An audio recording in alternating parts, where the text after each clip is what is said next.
اعوذ باللہ من الشیطان الرجیم بسم اللہ الرحمن الرحیم قل ما اسألكم علیہ من اجر وما انا من المتکلفین ان هو الا ذکر للعالمین وَلَتَعْلَمُنَّ نَبَأَهُ بَعْدَ حِينٍ صدق اللہ العظیم۔ گزشتہ سبق میں آپ حضرات کی خدمت میں قرآن پاک کی جن آیتوں کا خلاصہ عرض کیا گیا تھا، ان آیتوں میں اللہ رب العزت نے حضرت آدم علیہ السلام کی پیدائش کا ذکر فرمایا تھا اور ان کی عزت و تکریم کا بھی ذکر کیا، اور پھر اللہ رب العزت نے شیطان مردود کی نافرمانی اور اس کو اپنے بارگاہ سے نکالے جانے کا بھی ذکر فرمایا، اور اس موقع پر شیطان مردود نے اللہ کے سامنے جو مہلت طلب کی کہ مجھے قیامت تک کی مہلت دی جائے، اللہ نے اس کی گزارش قبول کی، تو اب شیطان کھل کر اللہ کے سامنے آیا اور آ کر کہنے لگا کہ میں تیرے بندوں کو ہر راستے سے بہکاؤں گا،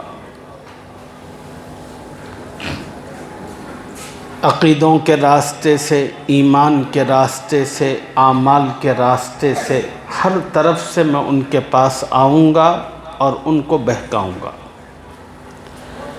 اللہ رب العزت نے شیطان مردود کو کہا، بے شک تیرا زور سب پر چل سکتا ہے، مگر جو میرے مخلص بندے ہیں ان پر تیرا زور نہیں چل سکتا۔ پھر اللہ رب العزت نے پوری دنیا پر واضح کر دیا، شیطان کو بھی پیغام دیا، جو کوئی شیطان کی پیروی کرے گا، اس کے بہکاوے میں آئے گا، میں شیطان کو بھی اور اس کے بہکاوے میں آنے والوں کو جہنم سے بھر دوں گا۔ اب اللہ رب العزت نے یہ کھلی کھلی بات کر کے دنیا کے سب انسانوں کو بتایا، اب تمہارے ہاتھ میں ہے، چاہو تو تم رحمان کو راضی کرو یا شیطان کو راضی کرو۔ اس لیے کہ اللہ تعالیٰ نے اسلام اور ایمان اور اپنی ہدایات یہ سب نازل کر کے انسان کو اختیار دیا ہے، مجبور نہیں کیا۔ اللہ گردن پکڑ کر نہیں یہ کرنا میں جو بولا یہ نہیں کیا اللہ۔ اگر اللہ تعالیٰ ایسا کرتا تو پھر قیامت کا کوئی مطلب ہی نہیں رہتا۔ اللہ رب العزت نے دنیا میں ایمان کا راستہ دکھایا، سچائی اور اچھائی کا راستہ دکھایا۔ اس راستے کو دکھانے کے لیے اللہ نے پیغمبروں کو بھیجا، آسمانی کتابوں کو اتارا، پیغمبر بھی آتے رہے، 1.25 لاکھ پیغمبر اور سینکڑوں اللہ کی چھوٹی بڑی آسمانی کتابیں، ان سب کے ذریعے اللہ نے سچ حق کا راستہ بتایا۔ دوسری طرف شیطان مردود تھا، اس نے لوگوں کو بہکانے کے لیے ایک الگ نیا راستہ رکھا۔ اللہ رب العزت نے انسانوں سے کہا کہ دیکھو یہ راستہ رحمان کی طرف جاتا ہے اور یہ راستہ شیطان کی طرف جاتا ہے۔ رحمان کا جو راستہ ہے یہ انسان کو جنت تک پہنچاتا ہے، اور شیطانی جو راستہ ہے یہ انسان کو جہنم تک لے جاتا ہے۔ اب اللہ تعالیٰ نے دونوں راستے واضح کر کے انسان کو چھوڑ دیا، کہا کہ اب تو ان دو راستوں میں سے جس کو چاہتا ہے چوز کر، اس کے مطابق عمل کر، اب جو نتیجہ ہے وہ میں قیامت کے دن ظاہر کروں گا۔ جس طرح دنیا کے اندر ہمارے اپنے بچے پڑھتے ہیں تو ہماری جو تعلیم ہوتا ہے اس کا رزلٹ اور نتیجہ سال بے سال ہوتا ہے۔ بچے 1 سال کی تعلیم پوری کرتے ہیں، پھر اس کے بعد امتحان ہوتا ہے، امتحان کے نتیجے میں بتایا جاتا ہے کہ کون کامیاب ہے کون ناکام۔ اب جتنے کامیاب طلباء ہیں ان کو اگلی کلاس کے لیے، لیکن یہ جو معاملہ ہے اللہ تک پہنچنے کا، اللہ رب العزت نے اس کا جو وقت رکھا ہے وہ انسان کی پوری زندگی ہے۔ یہ پوری زندگی یہ امتحان ہے۔ اللہ تعالیٰ انسان کو پیدا کر کے اور اس کو دونوں راستے بتا کر چھوڑ دیا۔ جیسے امتحان کے اندر دنیا میں جب بچے بیٹھ کر لکھتے ہیں اور ان کو آنسر شیٹ بھی دی جاتی ہے اور سوالات بھی دیے جاتے ہیں۔ اب بچے بہت سارے جو پڑھے لکھے ہوتے ہیں وہ تو آنسرز کے مطابق جوابات لکھتے ہیں، کچھ بچے الٹپ سوال کچھ ہوتا ہے لکھتے کچھ اور ہیں۔ اب جو ٹیچرز ہوتے ہیں وہ ٹہلتے ہوئے سب کے پرچوں کو دیکھتے ہیں۔ ٹیچر کو معلوم ہے ان فلم کی سٹوری لکھ رہا، لیکن بولتا کچھ نہیں۔ کیوں؟ اس لیے کہ وہ بولنے کا موقع نہیں ہے، وہ آزادی دے کر چھوڑ دیا گیا۔ اب جو چاہے، تمہیں تو سوالات دیے گئے ہیں، اب جو چاہے اس میں پرچہ بھرو۔ اب تم نے جو پرچہ بھرا ہے وہ صحیح بھرا ہے یا غلط بھرا ہے، یہ رزلٹ کی صورت میں نکلے گا۔ ایسے ہی یہ پوری زندگی جو دنیا کی ہے یہ اللہ تعالیٰ نے انسان کو محنت اور کام کرنے کے لیے دی ہے۔ اللہ نے چھوڑ دیا، یہ رحمانی راستہ ہے، یہ شیطانی راستہ ہے، اب جس راستے کو چاہو اپناؤ۔ اب انسان بلوغت کے بعد سے عمل کرنا شروع کرتا ہے اور اس کی مہلت ختم ہوتی ہے موت پر۔ جو ہی موت آ گئی تو ٹائم ختم۔ اب جو کچھ یہ کرتا رہا وہ سب کا سب کرامن کاتبین کے ذریعے ریکارڈ ہوتا رہا۔ پھر جب یہ جو ہی مرے گا اس کے بعد سے جو کچھ اس نے زندگی میں کیا ہے اس کے نتیجے آنا شروع ہوں گے، اور اصل جو فائنل رزلٹ ہے وہ اللہ تعالیٰ آخرت قیامت کے دن دیں گے۔ اسی لیے علماء نے فرمایا اصل کامیابی آخرت کی کامیابی ہے، اصل ناکامی آخرت کی ناکامی ہے۔ کیوں اصل کامیابی کیوں کہا جاتا ہے اس کو؟ اس لیے کہ وہاں کی جو کامیابی ہے وہ ایسی کامیابی ہے، ایک مرتبہ خدا کسی کو کہہ دیں کہ تو کامیاب، تو پھر اس کے ناکام ہونے کا کوئی تصور نہیں، اور جس کو کہہ دیں اللہ تو ناکام، تو پھر اس کے کامیاب ہونے کا کوئی امکان نہیں۔ دنیا کے اندر تو کامیابی اور ناکامی ایک تماشا ہے، ایک سال پاس ہوا نیکسٹ سال فیل، پھر پاس فیل، یہ نہیں۔ لیکن آخرت کی کامیابی اور ناکامی یہ اصل ہے۔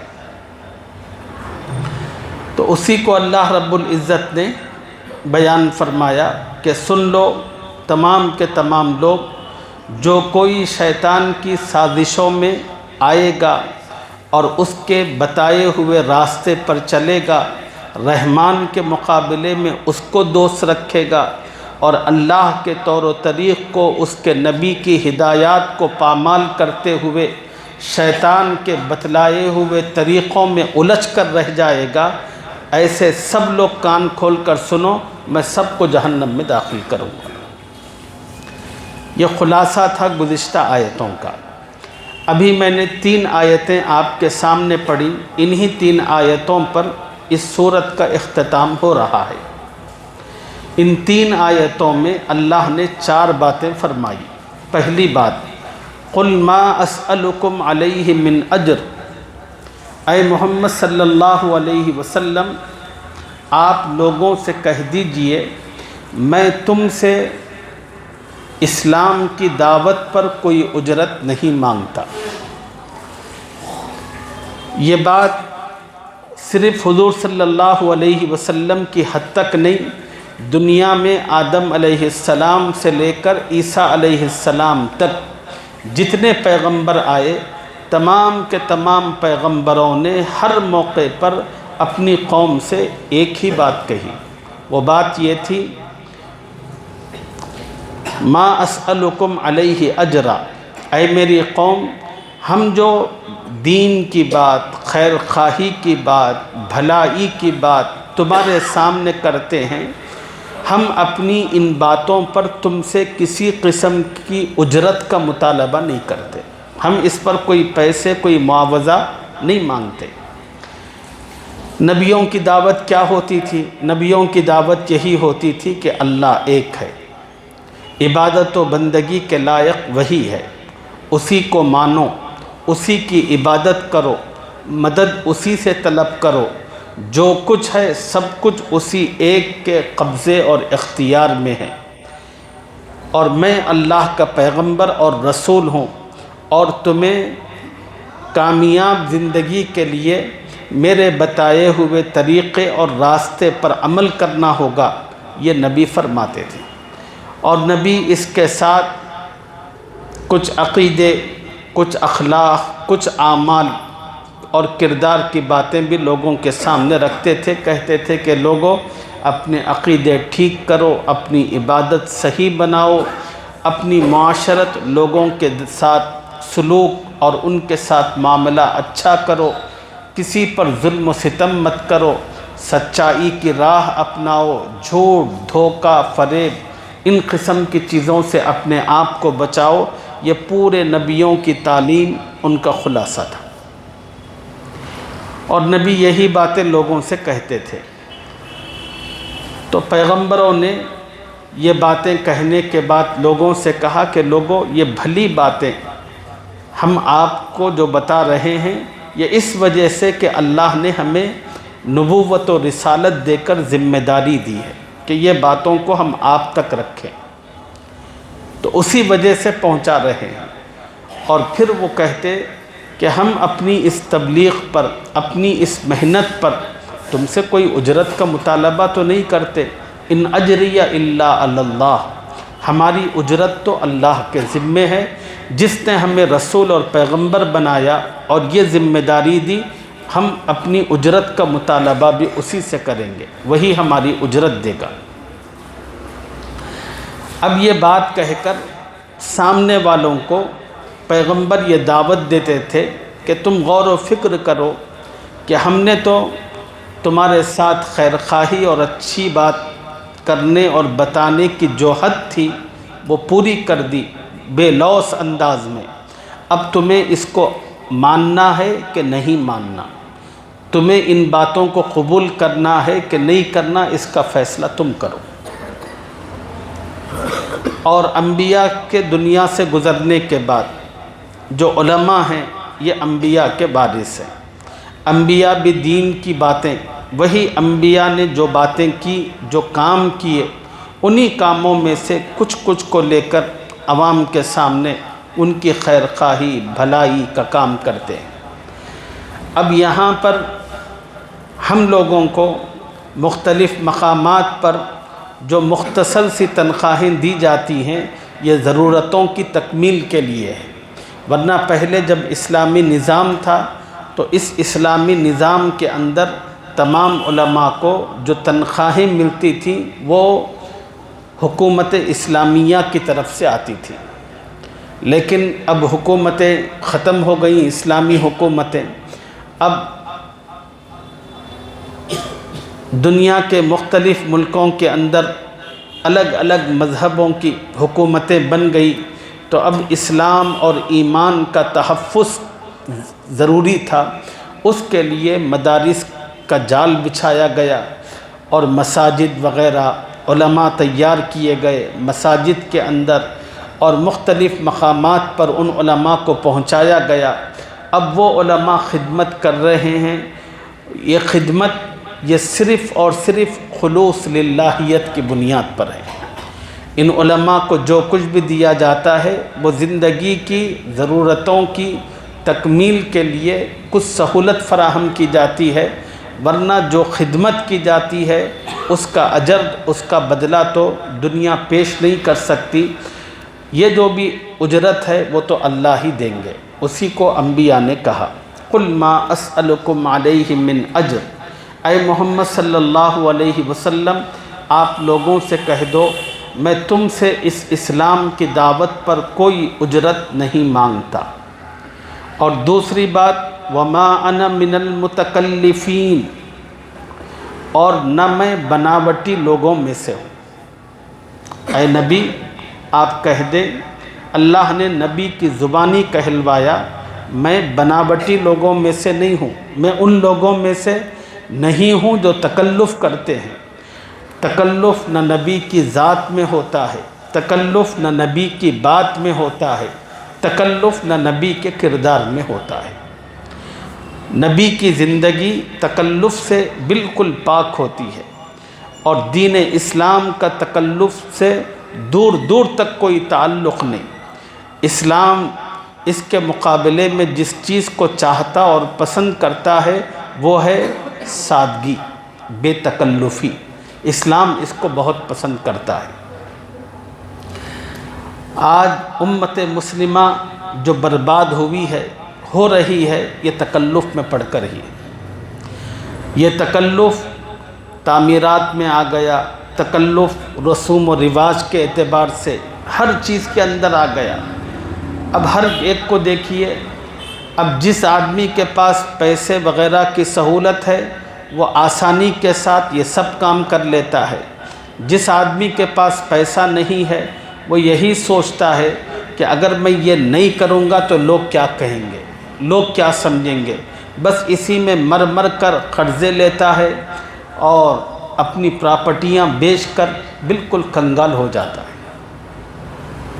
یہ سب تکلف ہے، اور دین اسلام بالکل اس کے خلاف ہے۔ اور اللہ نے اپنے نبی کے ذریعے یہ اعلان کروایا کہ اے نبی آپ کہیے کہ میں تکلف کرنے والوں میں سے نہیں ہوں۔ ہم مسلمانوں کو چاہیے کہ ہم بھی تکلف کے اس خول سے باہر نکلیں، بالکل سادگی اور نیچرل جو زندگی ہے اس زندگی کو اپنائیں۔ عام طور پر ہوتا یہ ہے، اس کی کچھ چیزیں میں نے اپنے کچھ اساتذہ میں دیکھی ہیں، اور بالخصوص میرے جو خسر محترم تھے حضرت مولانا شاہ کمال الرحمن صاحب رحمۃ اللہ علیہ، ان کی زندگی میں اس چیز کو میں نے بہت دیکھا۔ اللہ تعالیٰ وہ چیز ہمیں بھی اپنانے کی توفیق عطا فرمائے۔ حضرت کی عادت یہ تھی، جو بھی آتا تھا کھانے کے وقت حضرت اس کو کھانا کھلاتے تھے۔ بڑے مہمان نواز تھے۔ وقت ہو گیا، کوئی آ گیا ملاقات کے لیے، دعا کے لیے، کوئی بھی ہوتا، حضرت کا جانا انجانا، حضرت اکیلے کھانا نہیں کھاتے تھے، اور جو بھی آتا بس اس کو اپنے ساتھ دسترخوان پہ بٹھا کر کھانا کھلاتے۔ اب جب کھانے کا وقت ہوتا تو حضرت اپنے گھر میں بس اتنا ہی پیغام بھیجتے کہ دسترخوان بچھاؤ۔ بس اب حضرت کی بات آ گئی تو دسترخوان بچھنا ہے، کھانا ہے کھانا، سالن پک رہا ہے تو اتنا انتظار بھی حضرت نہیں کرتے کہ سالن پکنے کے بعد دسترخوان پہ سالن آئے، نہیں۔ حضرت کہتے کہ بس کھانا ہے، سالن پک رہا، پکنے دو، مرچی تیل لا کر رکھو، یا اچار ہے تو سامنے رکھو دسترخوان، بس اسی سے خود بھی کھاتے مزے سے، سامنے والے کو بھی کھلاتے۔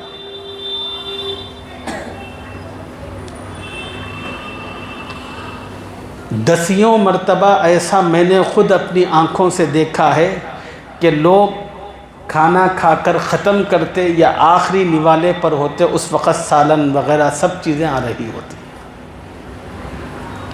اور یہ معمول پوری زندگی تھا حضرت کا۔ کوئی تکلف، کوئی بناوٹ نہیں۔ اور اس قسم کی جو مہمانی اور میزبانی ہوتی ہے، یہ اس گھر والے کے لیے بھی، گھر والی کے لیے بھی باعث رحمت ہوتی ہے۔ تکلفات والے جو ہوتی ہیں مہمانیاں، اس میں تو سراسر تکلیف ہی تکلیف ہوتی ہے، خود اس کے لیے بھی، اس کے گھر والوں کے لیے بھی۔ آج ہم لوگوں کا حال یہ ہے کہ ہم نے مہمانی کے اندر تکلف لا لیا، اور اس تکلف کا نتیجہ یہ ہے کہ ہمارے گھر کوئی مہمان آتا ہی نہیں۔ کیوں؟ اس لیے کہ ہم نے تکلف ایسا بنا لیا مہمانی کے اندر، اب اگر کوئی ہمارا رشتہ دار بھی آ کر فون کرتا ہے تو ہم پہلے پوچھتے ہیں بولو کہاں ہو تم؟ اگر وہ بولا کہ میں بس اسٹینڈ سے ابھی اترا تو یہ کہتا ہے کہ میں بھی باہر ہوں، آدھے گھنٹے میں وہیں پہنچ رہا ہوں۔ بہرحال وہاں سے وہاں مل کر، یا اگر کسی کا بہت دل کر دیا تو کسی ہوٹل میں چند نوالے کھلا کر وہیں سے وہیں بڑھا دیتے ہیں، اس کو اپنے گھر تک آنے نہیں دیتے۔ کیوں؟ اس لیے کہ ہم نے مہمانی میں جو تکلفات کر رکھے ہیں وہ دیوار اتنی اونچی ہے کہ اس کو پھلانگنا نہ گھر والے کی بس کی بات ہے نہ گھر والی کی۔ اس لیے کہ ہمارے پاس مہمانی کے لیے بریانی ہونا، مٹھا ہونا، روٹی ہونا، ایک اور سالن ہونا، اور اگر ہے تو ایک دو سالن اور ہونا۔ اب وہ بیچاری پکاتے پکاتے اتنا تنگ اور بس آتی ہے، وہ جو ہے آنے والے مہمان کو کوستے دینے لگتی ہے۔ آتے مہمان ہیں اور جان ہماری نکلتی ہے۔ سادگی والی نبی علیہ السلام نے جو ترتیب دی ہے، اور اسلام جس مہمان نوازی کو چاہتا ہے، وہ تو بالکل بے تکلف بغیر بناوٹ والی مہمانی۔ جو کچھ آپ کے پاس ہے بس حاضر کر دو، اس میں کیا تکلیف ہے؟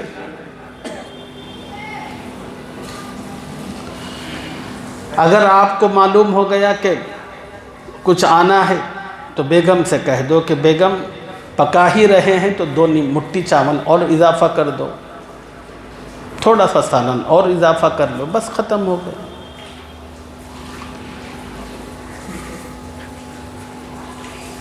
اللہ تعالیٰ اس سادگی کو اپنانے کی توفیق عطا فرمائے۔ یہ تکلفات میں نے مثال کے طور پر خالی آپ کو ایک چیز کے اندر بتائے، ورنہ یہ تکلف ہر چیز کے اندر ہماری زندگی میں ہے۔ اسی تکلف کے نتیجے میں ہم لوگ بہت پیچھے ہو گئے۔ تو اللہ تعالیٰ نے دوسری بات اس آیت میں فرمائی، اے نبی آپ فرما دیجئے وما انا من المتکلفین، نہ میں بناوٹی لوگوں میں سے ہوں، ان هو الا ذکر للعالمین۔ تیسری بات یہ بتائی گئی، یہ قرآن دنیا جہاں کے لوگوں کے لیے ایک نصیحت ہے، فقط مسلمانوں کے لیے نہیں، پوری دنیا میں جتنے انسان ہیں، جنات ہیں، سب کے لیے یہ قرآن ایک نصیحت ہے۔ وَلَتَعْلَمُنَّ نَبَأَهُ بَعْدَ حِينٍ۔ چوتھی بات اللہ نے فرمائی، تھوڑے سے وقت کے بعد تمہیں اس کا حال معلوم ہو جائے گا۔ یعنی قرآن مجید انسان کی کامیابی کا جو پروگرام پیش کرتا ہے، قرآن مجید کہتا ہے کہ اللہ پر ایمان لاؤ، رسول پر ایمان لاؤ، اپنے عقیدوں کو صاف ستھرا بناؤ، اپنے اخلاق بہتر کرو، اور اپنی معاشرت، اپنے ماں باپ، اپنے بیوی بچے، اپنے پڑوسی، دنیا کے تمام انسانوں کے ساتھ اچھا سلوک اور معاملہ کرو۔ کامیابی اور نجات کے لیے جو پروگرام قرآن پیش کرتا ہے، یہی سچا پروگرام ہے۔ ایسا پروگرام جو قرآن کامیابی کا پیش کرتا ہے، دنیا کا کوئی مذہب، کوئی اور آسمانی کتاب اس طرح کا پروگرام پیش نہیں کر سکتی۔ اللہ فرما رہے ہیں، قرآن کی صداقت، اس کے پروگرام کی حقانیت کو چند دنوں کے بعد تم خود جان لو گے۔ دنیا مختلف قسم کے پروگرام پیش کر رہی ہے، کوئی سوشلزم کا پروگرام پیش کر رہا ہے، کوئی اور پروگرام پیش کر رہا ہے۔ اللہ نے فرمایا کہ ایک ایک پروگرام وقت گزرنے کے ساتھ ساتھ اس کی خامیاں لوگوں پر ظاہر ہو رہی ہیں، اور لوگ جنہوں نے بڑے شد و مت کے ساتھ اس پروگرام کو سب سے بہترین اور انسانوں کی کامیابی کی ضمانت سمجھ کر شروع کیا تھا، لوگوں نے خود ہی اس پروگرام کو ہٹا کر بازو میں رکھا، یہ کہتے ہوئے کہ یہ ناکام ہے، اس پر عمل نہیں کیا جا سکتا۔ اسی طرح دنیا کے تمام پروگرام کے نتائج ہیں۔ اللہ نے فرمایا کہ قرآن جو پروگرام پیش کرتا ہے، یہ واحد پروگرام ہے کہ اس کی صداقت اور حقانیت تمہیں چند دنوں کے بعد خود سمجھ میں آئے گی، تم اپنی آنکھوں سے دیکھو گے۔ لوگ کہیں گے لوگوں نے اور جو باتیں کہی وہ سب تو سب غلط ہوئی، مگر قرآن جو کہتا ہے وہ بالکل سچا اور برحق ہے۔ یہ ہے وَلَتَعْلَمُنَّ نَبَأَهُ بَعْدَ حِينٍ۔ یہاں پر سورت تکمیل کو پہنچی، اب نئی سورت شروع ہونے جا رہی ہے، انشاءاللہ اس کے مضامین اگلے سبق میں آپ حضرات کی خدمت میں عرض کریں گے۔ اللہ مجھے اور آپ کو قرآن کا صحیح فہم اپنے کرم سے نصیب فرمائے۔ سبحان اللہ۔